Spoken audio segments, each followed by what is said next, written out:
எனக்கு தளபதி விஜய் ஃபேன்ஸ் கிட்ட ஒரு சில வருத்தமும் கேள்விகளும் இருக்குது. மனசுலேருந்து யோசிச்சு உண்மையாக பதில் சொல்லுங்கள். இப்போது இந்த சிபிஎஃப்சி ப்ராப்ளம் வந்து சென்ட்ரல் கவர்மெண்ட்டோட பவரில் இருக்குது.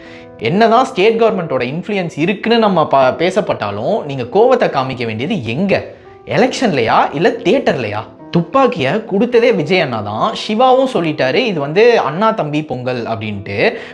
பிரச்சனை எங்கன்னு பார்த்து கோவத்தை காமிக்கிறத விட்டுட்டு இந்த மாதிரி தியேட்டரில் காமிச்சிங்க, ஒரு கிராஃப்டில் காமிச்சிங்க அப்படின்னா காலிவுட் என்னைக்கு தான் 1000 கோடி அடிக்கும். எஸ்கே வந்து நம்மள இருந்து ஒருத்தராக எந்த ஒரு சப்போர்ட்டும் இல்லாமல் மேலே வந்த ஒரு மனுஷன். நீங்கள் ஒரு டைமில் பார்த்தீங்கன்னா சூப்பர் ஸ்டார் ரஜினிகாந்த் வந்து இங்கே இருந்தார், ஓகேவா, அவரோட பீக்கில். அந்த டைமில் வந்து நீங்கள் விஜய் வந்து சூப்பர் ஸ்டார் பக்கத்தில் வருவார் அப்படின்னு சொன்னால் எல்லாருமே வந்து சிரிச்சிருந்துருப்பாங்க. ஆனால் விஜயோட வளர்ச்சி ஒரு பக்கம், அவர் உழைச்சிட்டே வந்தார், வந்து சூப்பர் ஸ்டாரோட மார்க்கெட்டை முந்திட்டாரு அப்படின்ட்டு நீங்கள் விஜய் ஃபேன்ஸ் வந்து சொல்கிறீங்க. ஸோ இப்போது வந்து இப்போ பீக்கில் இருக்க தளபதி விஜய் கூட ஏன் வந்து எஸ்கே போட்டிக்கு வரக்கூடாது, பொங்கல் ரேஸ்க்கு ஏன் வரக்கூடாது? இப்போது உங்களுக்கு பிரச்சனை வந்து எஸ்கே ரேஸ்க்குள்ளே வரதா இல்லை ப்ரொடக்ஷன் ஹவுஸ் கூடவா?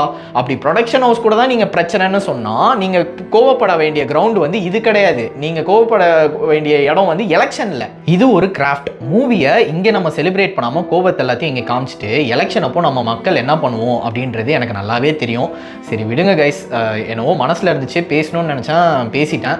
நான் இன்னும் பராசக்தி படம் பார்க்கல. எனக்கு இந்த ஆன்கோயிங் சினாரியோவை பார்த்தோன்னே கொஞ்சம் அப்செட் ஆகிடுச்சு.